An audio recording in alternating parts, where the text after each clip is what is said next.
Liceo Santillano. Franchement, qui ne connaît pas cette chanson-là? Qui ne l'a pas chantée un soir de colonie de vacances, autour d'un feu de camp? Qui dénoncez-vous à la maison? En tous les cas, il a 96 ans, 2 mois, 2 jours et il est toujours sur scène.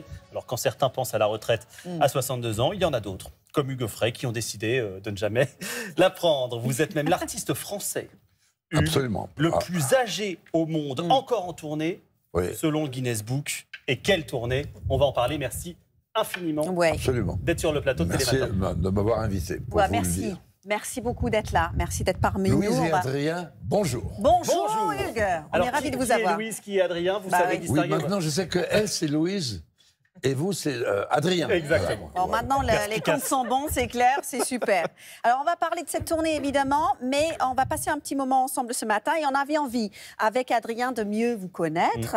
Et donc, on a organisé une petite sorte de questionnaire express. Est-ce que vous êtes joueur? Pas du tout. Ok, bon, on va quand même le faire. Allez. Ça s'appelle du tac au tac. Du tac au tac. J'aime bien le jeu, le mot jeu. C'est très important, mais je ne suis pas joueur. D'accord. Oui, mais il y a certains types de jeux. Là, je vous demande de répondre rapidement. C'est ça, ce type de jeu-là, ça va? Ok. Vous vous levez à l'aube ou vous vous traînez comme une rockstar? Non, je me réveille très tôt et je me couche très tard. Très bien. Un premier geste en sortant du lit? Premier geste en sortant du lit, je m'assois au bord du lit et j'essaye, avec mes mains, de toucher le sol. Stretching, en fait. Des étirements, on va dire. Voilà. Magnifique. Et vous touchez le sol encore? C'est une petite... Oui, je touche le sol. C'est déjà bien. Très bien, félicitations. Dans votre frigo, on trouve plutôt des fruits bio ou alors des pizzas de la veille? Moi, j'ai le coutume de manger une banane en me levant. D'accord. À la place du petit déjeuner. Magnifique. Et puis, mais les fruits, au frigo, j'aime pas trop. Par exemple, le fromage au frigo, interdit. C'est un sujet de discussion dans la famille. Comme le chocolat, d'ailleurs. On ne met pas le chocolat au frigo. Ah bon? Ça, je vous l'apprends. En tous les cas, les fruits, il y a des fruits qui gagnent à être glacés, d'autres qui perdent. C'est vrai. Tous les fruits ne sont pas égaux. Alors, on voulait apprendre à mieux vous connaître, moyennant quoi on en sait davantage sur votre frigo que sur vous. Voilà. Vous avez bien fait de venir. Hugo Frey. Ah, bien. Alors là, j'adore. Au fait de la princesse. Très bien. Parlons de la tournée, alors. C'est drôle. Oui, parlons de la tournée, puisque vous partez en tournée, 96 ans, guitare en bandoulière, comme toujours, 2 heures de concert, une vraie fête pour le public. On n'a chanté qu'une chanson, mais il y en a des dizaines que l'on connaît par cœur. Qu'est-ce qui vous pousse encore à remonter sur scène à 96 printemps, Hugo Frey? C'est-à-dire, il n'y a rien qui m'empêche d'avoir envie de chanter. Et c'est ce que je fais depuis tout le temps, mais bien avant d'être ce qu'on appelle un professionnel. Moi, je ne cite jamais l'activité de chanteur comme un métier. C'est pas un métier, c'est une nature. Oui. Alors, vous ne pouvez pas demander à un oiseau d'arrêter de chanter, quoi. Oui, c'est vrai. Alors, il chante naturellement jusqu'à la fin de sa vie. Alors, donc, je ne suis pas un oiseau, mais moi, je sais que j'ai toujours avec moi...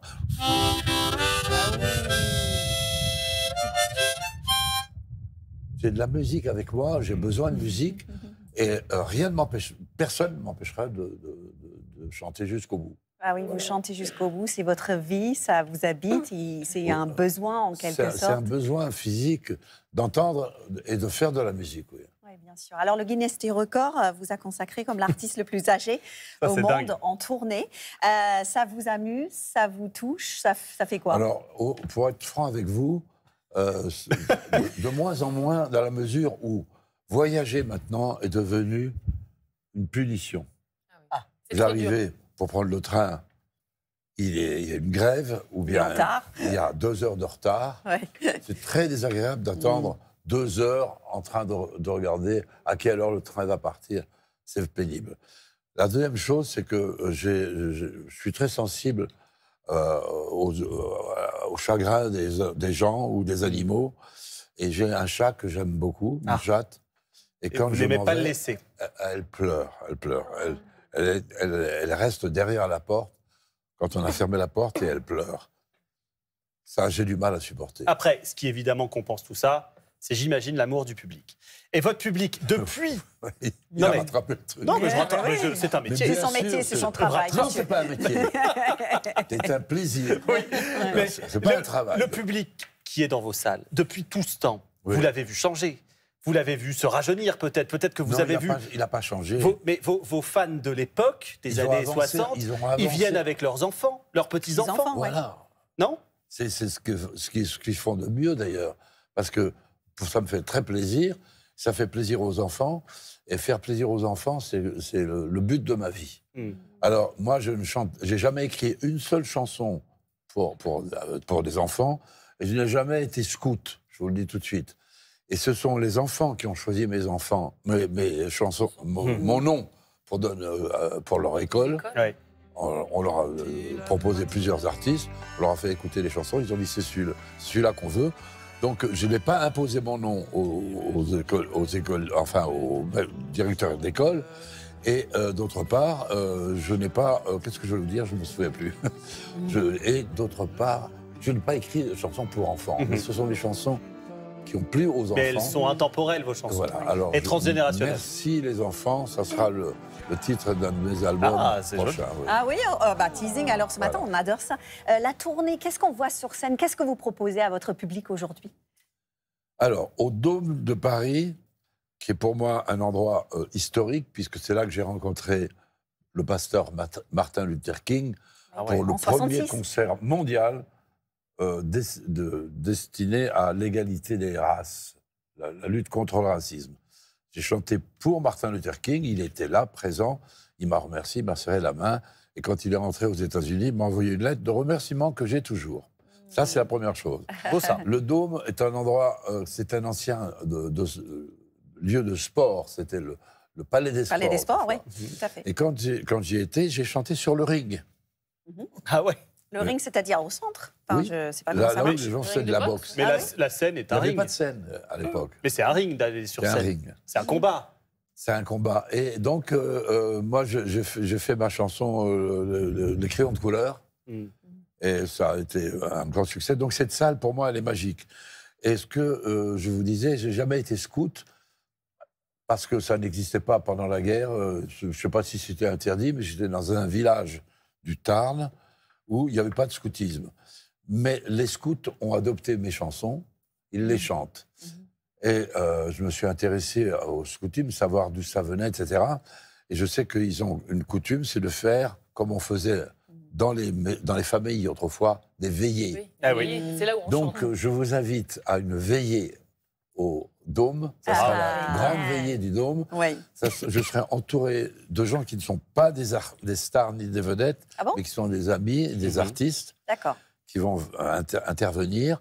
J'aurai aussi des membres de la famille, c'est-à-dire une arrière-petite-fille qui va chanter avec moi. C'est incroyable. Oui, et c'est une grande veillée. Donc, c'est pas un spectacle comme tous les autres. C'est un spectacle qui a l'air d'être un peu improvisé. Ah ouais. Voilà.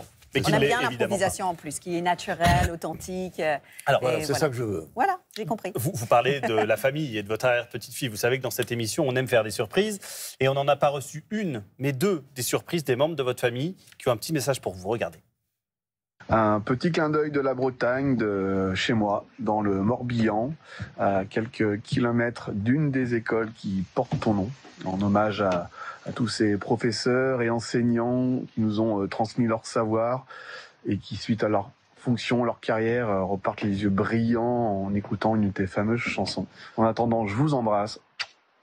Hasta luego. Coucou Pépé, c'est Mélanie. Je voulais t'envoyer un petit message pour te dire que tu me manques beaucoup et je t'aime fort et je pense à toi. Et voilà, je te fais des bisous de Beyrouth.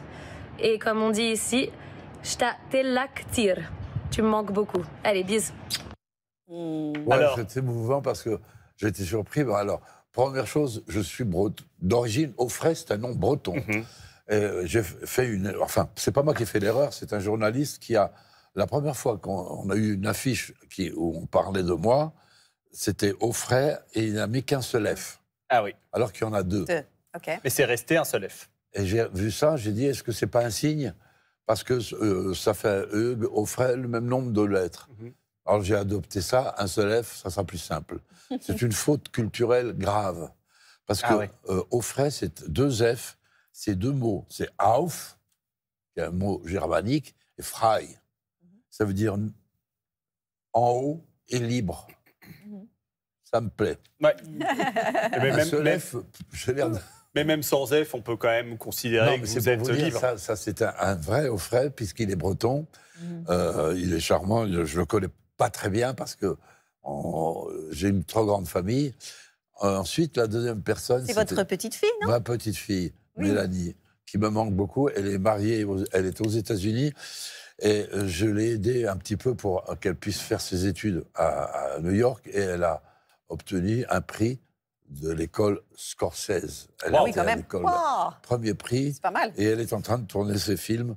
Elle est mariée maintenant avec un Américain. Et je pense souvent à elle en me disant pourvu qu'elle fasse un jour un grand film. Eh ben, elle voulait vous faire coucou dans Télématin ce matin. C'est trop mignon. Merci, c'est très très gentil. Très gentil. Oui, ça fait du bien, j'imagine. Mathilde, donc famille d'artistes, évidemment, on vient de voir avec la petite fille. Beaucoup de souvenirs sur scène. Oui, puisque moi je m'occupe des archives dans cette émission, Hugues Offray. Donc je dois avouer quand même que vous êtes le premier invité de la saison dont les archives sont en noir et blanc. C'est quand même dire votre longévité. La première fois qu'on vous découvre à la télé, c'est en 62, avec un tube et surtout des cheveux courts. C'est un fameux 3-mâts fin comme un oiseau. Liceo Santillano. 18 nœuds, 400 tonneaux. Je suis fier d'y être matelot. Tiens bon la vague et tiens bon le vent. Liceo Santillano. Bon. Qu'est-ce que vous avez dit en voyant l'archive? Vous n'êtes pas tendre avec vous. Comment? Vous n'êtes pas tendre avec vous. Qu'est-ce que vous avez dit quand vous avez regardé l'archive? Je ne suis pas tendre avec moi. Là, vous dites que vous n'étiez pas trop synchronisé. C'était pas sa faute, c'est le son et l'image, oui, je ne suis pas synchrone, c'est le monteur qui n'a pas monté l'image avec le son. Ouais. Donc on n'est pas tendre avec le monteur, précision. D'ailleurs, ça m'a. J'ai une anecdote grave là-dessus, c'est que j'ai fait une fois, la première fois qu'on m'a confié une carte, on me dit tu fais ce que tu veux, tu as 1 heure pour toi, c'est ton émission. J'ai fait une émission qui s'appelait Visiteur d'un soir. L'émission était formidable. C'est la première fois qu'on voyait des gens que personne ne connaissait. Bon. Et au montage, ils n'ont pas monté le son avec l'image. Et Guy Béard, qui m'aimait beaucoup à l'époque, parce que je lui avais donné la première chance dans ce métier.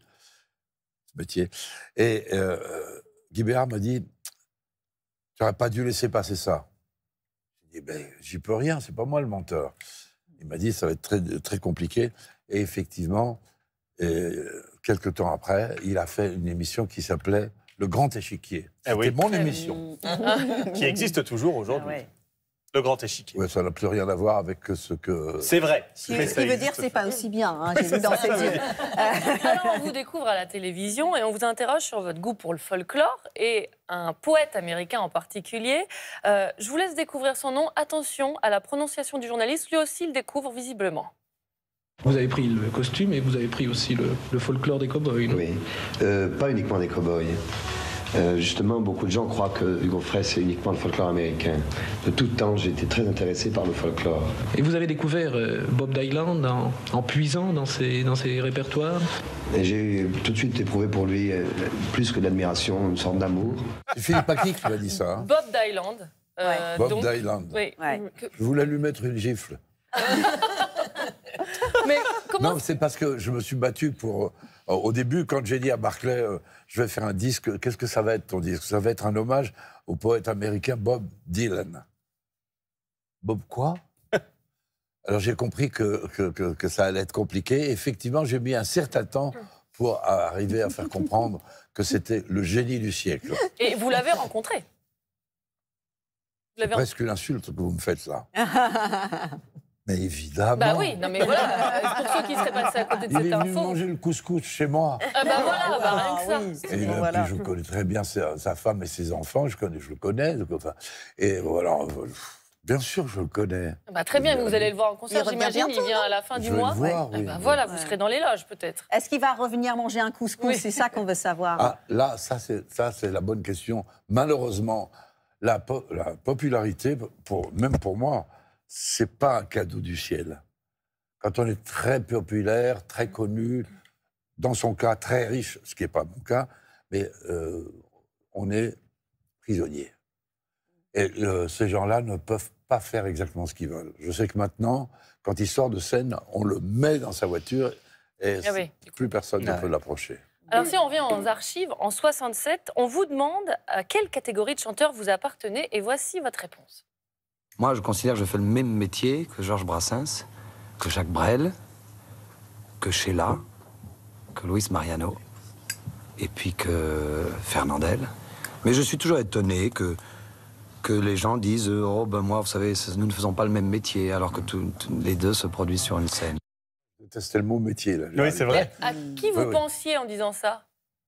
Qu'est-ce que je pensais? À qui vous pensiez? Parce que vous dites... Mais j'ai jamais voulu être chanteur, moi. Je l'ai dit 100 fois, je le répète, au risque de passer pour... ma femme me dit, tu dis toujours la même chose. Je dis, mais je n'ai qu'une seule vie. Et c'est vrai qu'entre l'âge de 25 ou 30 ans et aujourd'hui, les idées sont les mêmes. Je n'ai pas changé. Ça n'est pas un métier, c'est une façon de vivre. C'est une façon de vivre. Regardez Georges Brassens. Je prends l'exemple, le sommet, parce que pour moi, Brassens est un des grands génies de la poésie française. Je me suis disputé avec un journaliste français de l'époque qui s'appelait Pierre Bénichou, parce qu'il me disait, oh, il prenait Dylan pour comme ça. Et lui, c'est Serge Gainsbourg, le Mozart français. Je dis non, Serge Gainsbourg, c'est pas Mozart. Et on s'est disputé un peu, et c'était un génie, et la seule chose le grand mérite que j'ai, c'est que la première fois que je l'ai vu, en 61, personne ne connaissait Bob Dylan, même ses parents ne connaissaient pas Bob Dylan. Ils connaissaient, comment il s'appelait, Robert, son nom de famille m'échappe au moment de vous le dire, peu importe. Mais il ne s'appelle pas Bob Dylan, c'est un nom qu'il a pris. Et quand il est arrivé à New York en 61, il a changé son nom et il s'est appelé Bob Dylan. Et ses parents ne savaient pas qui c'était. Eh oui. Merci pour ces archives, Mathilde. C'est toujours un bonheur de se replonger. Il y en a des tonnes. Oui, on aurait pu aller plus loin. On aurait pu aller plus loin, on aurait pu en choisir plein d'autres. Il y en a des tonnes, des archives. Coucher très tard. Oui, c'est ça. Vous participez aussi à un projet collectif initié par Tom Frager autour de la protection des océans. Et il y a un album qui s'appelle 7e continent, qui sort le 24 octobre. Comment elle s'est faite, cette rencontre-là? Avec Tom. Tom Frager. Ouais. Tom Frager, on dit Frager ou Frager? Je ne sais pas comment je ne me souviens pas comment je l'ai découvert, mais c'est un petit champion un grand champion. De surf. Parce qu'un champion, c'est toujours grand. Ouais. Mais il n'est pas très grand, lui, mais c'est un champion de surf. C'est ça. Il enseigne le surf, etc. Et le surf et moi, ça fait de ça. Moi, j'aime bien le ski, mais le surf, je ne suis pas sûr. Mais vous aimez Tom? Et vous avez dit oui à son projet. Alors, j'ai été à sa rencontre, et puis, quand j'ai chanté à Pleyel, je crois, on m'a dit, il faudrait que tu aies une première partie. Alors, j'ai dit, tiens, il y a ce petit jeune qui... on va le faire venir.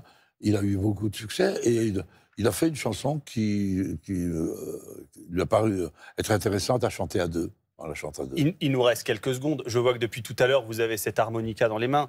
Pardonnez-moi, mais j'ai envie que vous nous en jouiez encore un morceau. C'est tellement beau. Ah bah.